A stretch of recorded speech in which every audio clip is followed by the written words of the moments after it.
الحمد لله القائل: يا أيها الناس اتقوا ربكم الذي خلقكم من نفس واحدة وخلق منها زوجها وبث منهما رجالا كثيرا ونساء واتقوا الله الذي تساءلون به والأرحام إن الله كان عليكم رقيبا. أشهد أن لا إله إلا الله وحده لا شريك له وأشهد أن محمدا عبده ورسوله. اللهم صل وسلم وبارك على سيدنا وحبيبنا وشفيعنا محمد أشرف الأنبياء والمرسلين وعلى آله وصحبه أجمعين والتابعين لهم بإحسان إلى يوم الدين. أما بعد فيا أيها المسلمون اتقوا الله، أوصيكم وإياي بتقوى الله فقد فاز المتقون. قال الله تعالى: يا أيها الذين آمنوا اتقوا الله حق تقاته ولا تموتن إلا وأنتم مسلمون. Kaum muslimin rahimakumullah, marilah sama-sama kita memanfaatkan hayat yang masih berbaki ini dengan mematuhi segala perintah yang diperintahkan oleh Allah Subhanahu wa taala dan menjauhi segala larangannya. Ingatlah, sesiapa yang taat kepada Allah Subhanahu wa taala dan Rasulnya, maka sesungguhnya dia telah berjaya mencapai sebesar-besar kejayaan. Pada hari yang mulia ini, wajib mengetengahkan khutbah yang bertajuk Warga emas dihormati, anak-anak disayangi. Para jemaah yang mulia sekalian, dalam kehidupan bermasyarakat, dua golongan yang sangat penting adalah anak-anak dan warga emas. Mereka adalah simbol dan permulaan dan penghujung kita dalam hidup. Anak-anak adalah harapan dan masa depan umat manusia. Manakala warga emas yang telah melalui pelbagai pengalaman hidup adalah sumber kebijaksanaan dan warisan budaya. Dan setiap manusia yang dikurniakan umur yang panjang oleh Allah Subhanahu wa taala pasti akan melalui beberapa fasa kehidupan, bermula daripada fasa bayi sehinggalah ke fasa usia tua atau warga emas. Fasa awal kehidupan manusia khususnya ketika bayi dan kanak-kanak berada dalam keadaan serba lemah. Kemudian apabila seseorang itu membesar menjadi remaja dan belia, ia berpindah ke fasa kuat untuk selanjutnya berangsur lemah kembali apabila sudah menginjak usia lanjut ataupun tua. Ini adalah ketentuan dan kuasa Allah yang menciptakan manusia, seperti mana yang dijelaskan dalam surah Ar-Rum ayat 54. A'udzubillahi minasyaitonir rajim. Allahu alladzi khalaqakum min dha'fin thumma ja'ala min ba'di dha'fin quwwah thumma ja'ala min ba'di quwwatin dha'fan wa shaybah yakhluqu ma yasha' wa huwal 'alimul qadir. Yang bermaksud, Allah yang menciptakan kamu bermula dengan keadaan lemah, kemudian menjadikan kamu kuat. Setelah itu ia menjadikan kamu lemah pula serta tua beruban. Ia menciptakan apa yang dikehendakinya, dan dialah jua yang maha mengetahui lagi maha kuasa. Fasa kehidupan manusia yang sedemikian rupa antara lain bertujuan menguji tahap keimanan kita selaku hambanya dalam menghadapi senario berkenaan. Namun amat memilukan sejak kebelakangan ini kerap berlakunya penderaan serta penganiayaan terhadap golongan warga emas dan anak-anak sehingga ada yang menemui ajal. Padahal menurut ajaran Islam, golongan warga emas atau orang tua perlu dihormati, bukannya dipersia-sia hidupnya. Demikian juga halnya dengan anak-anak. Mereka perlu disayangi, bukannya didera dan menjadi tempat melepaskan gerang. Saudara muslimin yang budiman sekalian, sesungguhnya menghormati warga emas dan menyayangi anak-anak bukan sahaja tuntunan moral, tetapi juga perintah agama yang perlu dipraktikkan oleh setiap muslim. Ia sebagai tanda kesyukuran dan keharmonian hidup. Justru dalam budaya Islam, warga emas dihormati dan dimuliakan kerana mereka adalah generasi yang terdahulu yang telah banyak berkorban dan menyumbang kepada keluarga dan masyarakat. Menghormati mereka adalah tanda kesyukuran serta pengiktirafan kepada pengalaman dan perlu dibudayakan berdasarkan kepada faktor-faktor berikut. Pertama, tuntutan agama. Islam mengajar kita untuk menghormati orang tua. Ini sebagaimana sabda Rasulullah SAW yang bermaksud, sesungguhnya termasuk mengagungkan Allah adalah menghormati seseorang muslim yang beruban, yang sudah tua, pembawa Al-Quran yang tidak berlebih-lebihan padanya dengan melampaui batas dan tidak menjauhi dari mengamalkan Al-Quran tersebut, serta memuliakan penguasa yang adil. Hadis riwayat Abu Dawud. Kedua, sumber kebijaksanaan. Warga emas memiliki pengetahuan dan pengalaman yang luas yang boleh dijadikan panduan dalam kehidupan. Ketiga, kewajiban anak-anak menjaga dan menghormati ibu bapa, terutamanya ketika mereka sudah tua dan berusia lanjut.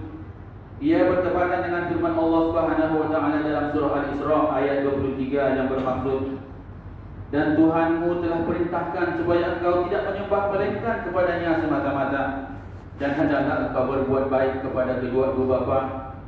Jika salah seorang dari keduanya atau kedua-duanya sekali sampai kepada umur tua dalam jagaan dan peliharaanmu, maka janganlah engkau berkata kepada mereka sebarang perkataan kasar sekalipun perkataan dan janganlah engkau menengking menyergah mereka, tetapi katakanlah kepada mereka perkataan yang mulia yang bersopan santun. Hadirin jemaah sekalian, anak-anak adalah amanah daripada Allah Subhanahu wa taala. Sebab itu Islam menekankan betapa pentingnya memberikan perhatian yang sewajarnya kepada golongan berkenaan. Anas bin Malik berkata, Rasulullah SAW ada bersabda, maksudnya, muliakanlah anak-anakmu dan perbaiki adab mereka. Hadis riwayat Ibnu Majah. Justru menyayangi anak-anak merupakan antara satu pendekatan psikologi dalam bentuk kasih sayang fisikal, tetapi juga merangkumi perkara-perkara berikut. Pertama, kasih sayang dan pendidikan serta asuhan serta bimbingan akhlak yang sempurna. Kedua, perlindungan dan kebajikan. Tanggung jawab ibu bapa adalah memastikan anak-anak mendapat makanan, pakaian, pendidikan dan persekitaran yang selamat. Ini termasuk melindungi mereka dari ancaman fisikal, spiritual dan mental. Ketiga, membina masa depan dengan menyayangi dan mendidik mereka dengan baik. Ini adalah pelaburan jangka panjang yang akan membawa kebaikan kepada keluarga, masyarakat maupun terhadap negara. Saudara jemaah yang berbahagia sekalian, Rasulullah SAW bersabda, "Laisa minna man lam yarham saghirana wa yuqir kabirana." Maksudnya, bukan dari golongan kami orang yang tidak menyayangi anak kecil dan tidak menghormati orang tua di antara kami. Hadis riwayat Tirmidzi. Sehubungan itu, menghormati warga emas dan menyayangi anak-anak adalah dua prinsip penting dalam membina masyarakat yang harmoni dan sejahtera. Islam menekankan bahawa kedua-dua golongan ini memerlukan perhatian dan perlindungan khas. Warga emas dengan segala pengalaman dan kebijaksanaan perlu dihormati dan dijaga, manakala anak-anak dengan potensi mereka untuk masa depan perlu disayangi dan dididik dengan penuh kasih sayang. Dengan mempraktikkan nilai-nilai ini, kita dapat membentuk sebuah masyarakat yang adil, beradab dan penuh keberkatan, di mana setiap individu dihargai dan dihormati tanpa mengira usia. Firman Allah dalam surah An-Nahl ayat 90, A'udzubillahi minasyaitonir rajim. Inna Allah ya'muru bil 'adli wal ihsan wa ita'i dzil qurba wa yanha 'anil fahsya'i wal munkari wal baghi ya'idukum la'allakum tadhakkarun.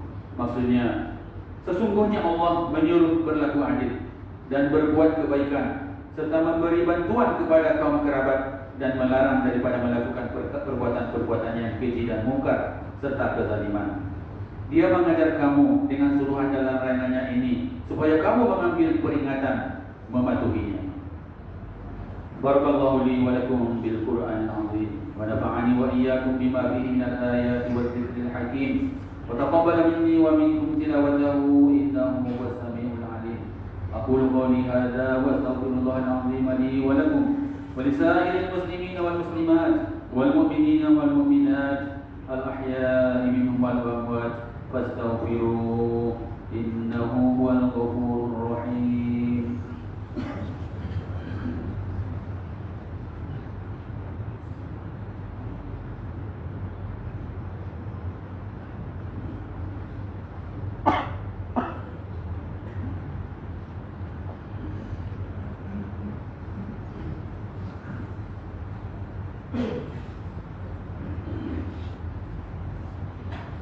Alhamdulillahi Rabbil Alamin. Wassalatu wassalamu ala Sayyidina Muhammadin Nabiyil Ummi wa ala alihi wa ashabihi at-tahirin wa man tabi'ahum bi ihsan ila yaumiddin. Ashhadu an la ilaha illallah wahdahu la sharika lah wa ashhadu anna Sayyidina Muhammadan 'abduhu wa rasuluh. Amma ba'd, fa ya ibadallah ittaqullaha haqqa tuqatih واعلموا أن الله أمركم بأمر عظيم، أمركم بالصلاة والتسليم على نبيه الكريم، فقال الله تعالى: إن الله وملائكته يصلون على النبي يا أيها الذين آمنوا صلوا عليه وسلموا تسليما. اللهم صل على سيدنا محمد وعلى آل سيدنا محمد كما صليت على سيدنا إبراهيم وعلى آل سيدنا إبراهيم وبارك على سيدنا محمد وعلى آل سيدنا محمد كما باركت على سيدنا إبراهيم وعلى آل سيدنا إبراهيم في العالمين إنك حميد مجيد. آمين يا رب العالمين. اللهم اغفر للمسلمين والمسلمات والمؤمنين والمؤمنات الأحياء منهم والأموات. اللهم أنزل الرحمة والبركة والهداية والسلامة والسكينة والصحة الدائمة على ملكنا ووهد لي محمد يا سريف ولك yang bertuan agung, وكذلك على فخامة الرئيس الأعلى Tuan yang terutama yang bertuan negeri Sabah. واجعل اللهم هذه البلدة وسائر بلاد المسلمين آمنة مطمئنة إنك رؤوف رحيم. اللهم ادفع عنا البلاء والوباء والفحشاء والمنكر والمحن والفتن ما ظهر منها وما بطن من بلدنا هذا خاصة ومن بلدان المسلمين عامة إنك على كل شيء قدير. Ya Allah, selamatkanlah saudara-saudara kami yang tertindas di bumi barakah, khususnya Palestin. Kasihanilah mereka dan limpahkanlah gugusan rahmat-Mu ke atas mereka. Ya Allah, naungilah kehidupan kami, negeri dan juga negara kami. Hiasilah diri kami dengan sifat-sifat terpuji dan jauhi kami dari sifat-sifat yang terkeji. Jadikanlah kami dan daripada keturunan kami orang-orang yang istiqamah mendirikan salat secara berjemaah, menunaikan zakat, berpuasa dalam bulan Ramadan, mengerjakan ibadah haji, mewakafkan harta dan berinfak pada jalan yang Engkau ridhoi.